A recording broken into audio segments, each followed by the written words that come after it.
Welcome, Calcio lovers. Week 23 saw Juve regain their 11-point lead. Both the Milanese and the Romans get victories, while Napoli and Fiorentina draw zeros. While in Europe, City humiliate Chelsea and Real win the Madrid derby.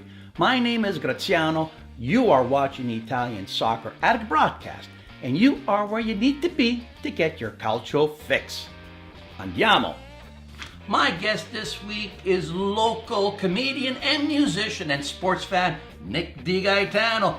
Yes, he may be my son, and it may be nepotism. What can I say? I'm on a short budget. Ciao amici del calcio, I'm Nick DiGaetano, and it's a pleasure to be here on the Italian Soccer Addict broadcast. Even if it's with my dad, which just proves that in showbiz it's not what you know, it's who you know. Besides, Nick, it's only nepotism if I pay you, and that's not happening. At the Mapei Stadium in Sassuolo, Juventus extended its lead to 11 points thanks to a 3-0 victory. Khedira in the 23rd taps home a rebound. Then Ronaldo in the 70th heads home his league-leading 18th goal from a corner, and the final tally came from Emar Can in the 86th. Today, Juve have only 3 ties and 0 losses to lead all teams in Europe. Nick, tell me, what do you think about Juve's signing of Ronaldo? Okay, let's see. He's 34. He recently had to pay an 18 million euro fine to avoid a 2-year jail term for tax fraud in Spain, and is currently under investigation for an alleged sexual assault. Plus, Juve paid 100 million euros for him, and they're out of Coppa Italia. While Juve brought him in for his scoring prowess, Ronaldo has been seemingly more interested in scoring off the pitch, if you know what I mean. Second place Napoli traveled to the Artemio Franchi, where Fiorentina has had their number lately, and this day was no different. Even though Napoli dominated the time of possession, the Partenopei were once again held by the Viola, and a 0-0 draw resulted. With this time, Napoli can wave arrivederci to the Scudetto. Trying desperately to hold on to third place with only 1 point from their last 3 games, Inter traveled to the Tardini, facing a scrappy and speedy Parma team. With 65% possession and 6 shots on net, it took substitute Lauro Martinez's 79th minute goal to get Inter a much-needed 1-0 victory, thus staving off the crisis for 1 more week. What do you think, Nick? So in the last 4 games, Inter has scored only 1 goal. That's it, 1 goal. And Captain Icardi, since December 15th, has had as many goals as their goalie, which is 0. No wonder fans are calling for Spalletti's head. I say, bring back the Mo! The Mo and the tripletta? Wow. Fighting for the last Champions League spot, Roma traveled to Verona and showed no love to the city of Romeo and Juliet. SCS started the scoring in the 9th by walking around the defense and the goalie. Dzeko in the 18th drove home a left footer, and Korolov in the 51st split the defense, and Roma kissed Juliet goodbye with a 3-0 victory. Also keeping pace in the 4th spot was Milan at home facing Cagliari. An own goal by Cipatelli in the 13th was followed by a Paqueta blast in the 22nd and a Robocop tap-in in the 63rd for a 3-0 Milan victory, which made Tony Cassano and his entire family in Calgary very happy. Nick, show them some love. Hey, even though you guys are misguided Milan fans, I'm still showing the love. Atalanta at the reigning Atleti Azzurri fought back from 1 goal down to beat Spal 2-0 thanks to goals from Ilicic and Zapata, who put in his 15th of the year. This guy is on fire. Also in competition for 4th spot, Lazio hosted Empoli at the Olimpico, where Canciedo penalty kick conversion in the 42nd was all Lazio needed to secure the victory. Other matches saw the Bulls gouge Udine 1-0, Frosinone freeze out Sampdoria 1-0, and in the Sandwich Derby, Bologna ties Genoa 1-1. My goal of the week comes from SES, who is simply sensational.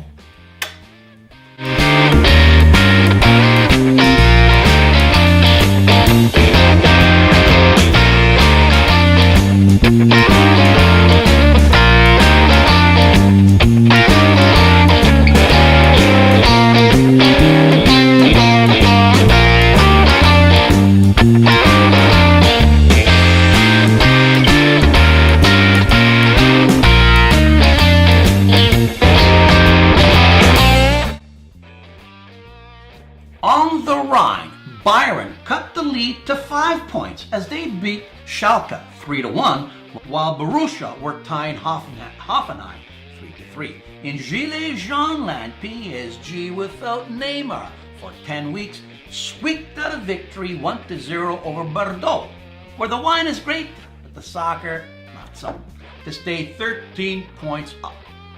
And on the peninsula, the Derby of Madrid was again claimed by Real as they beat Atletico 3-1, with Gareth Bale getting his 100th goal for Real, and they climbed into second spot, 6 points back of Barca, who were held by scoreless by the other Athletics from Bilbao. Wow, that was a mouthful. Nick? Across the pond, in the EPL, Man U continued to shine after firing the special one with its 10th victory 3-0 over Fulham. City embarrassed Chelsea by adding them their worst ever league defeat 6-0. In this game, Kun Aguero tied an EPL record with his 11th EPL hat-trick. Chapeau, my friend. Liverpool kept hold of top spot with 3-0 victory over Bournemouth, as Salah gets his 17th of the year. And Tottenham, without Harry Kane, beat Leicester 3-1. After 26 matches, Poole and City are tied with 65, while United are ahead of Arsenal and Chelsea for Champions League play and 4th spot. That's it from across the pond. Now back to the boot. This coming week, Champions League and Europa League play resume. Nick, I'm going to ask you some questions. I want you to give me the benefit of your insight. All right, here we go. The only Italian teams playing this week sees Roma take on Porto at the Olimpico. What do you see? These teams have met twice before, and in both cases, the Portos from Portugal have eliminated the Romans from Roma.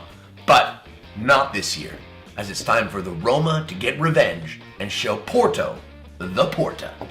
Get it? Love it. Porto, the Porta. Out of here. The door, right? Porto, door. Okay. Okay, how about Man U facing PSG? So Man U is without the special one.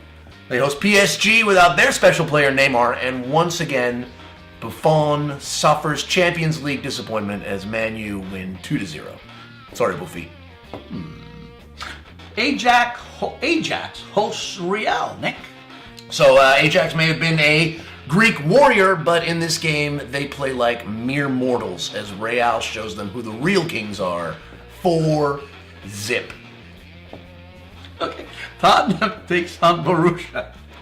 Well, I believe that just like current negotiations, the Germans will take advantage of the Londoners without Harry Kane winning 2-0. Now that's a hard Brexit. Okay, Lazio travel to Sevilla. Well, with so many injuries, I'm sorry to say that the Spaniards will put the Romans to the sword 2-0. Hard Brexit, eh? Hard Brexit. Rapid Vienna hosts Inter. Well, if Party Boy Neanderland can stay away from the Steins in Austria, right?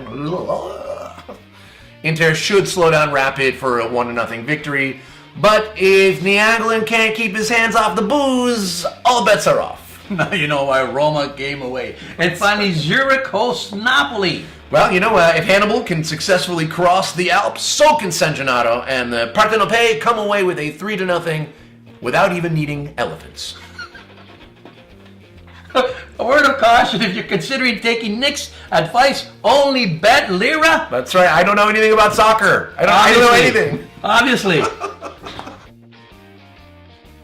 Did you know that after 7 years and countless setbacks, Il Comune di Roma has given AS Roma the final go-ahead to build their new stadium at Tor de Valle, getting work permit and local bidding contracts for site clearance and preparation. Mr. Pallotta can start building by this fall. Sweet. This is Italy and it's Rome, so, until I see it, I'm not believing it. Non mi credo. Non ci credo anch'io. And finally, from the It Can Only Happen in Italy file, Palermo's FC sale to British investor Clive Richardson has fallen through because of crooked dealings and inflated prices. Classic. Non ci credo. I'm not surprised at all. I'm not surprised at all. That's it for this week. Please push that subscribe button. Give us that famous Roma thumbs up. And more importantly, tell your soccer-loving friends where to find us. Ciao and arrivederci until next week. Nick, you think this is going to help your acting career? I think so. Get at me, Sportsnet! Ciao.